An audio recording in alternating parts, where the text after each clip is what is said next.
10 days are remaining for our exam, and now what is very important to understand, that we should not get distracted by seeing our older marks, our older grand test responses. Second, we should not get distracted by the social media, which is right now you might be seeing so many information, so many news, which may affect your mood and your preparation. And third, you should know what to focus on, right? What to focus on is very important, because these 10 days are going to increase your rank like anything if you focused in these 10 days. So what should you do now? Only two things you have to do. One, you revise your own notes, and second, do the PYQs of the NEETPG. And if you can do 2 or 3 years of the PYQ of the IEMS exam, that will be also good, which is now INICT.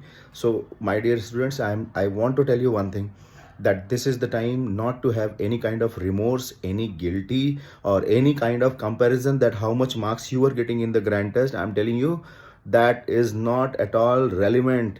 When you are going to write your exam, the amount of confidence, the amount of knowledge, and the amount of courage, and the amount of patience you will have in solving those MCQ, they will decide your rank. So please remember, they will decide your rank. So please, you should be confident, because I know that you all have read very nicely. Only thing in this last moment that you can be affected, or you can be plagued by the lack of confidence or lack of trust in your own abilities. So trust yourself, revise more and more, solve MCQs, set away yourself from the any kind of social media distraction, any kind of anxiety, any kind of fear, and be confident. Already you are a doctor, and you are going to shine in your exam. So my best wishes to all of you once again.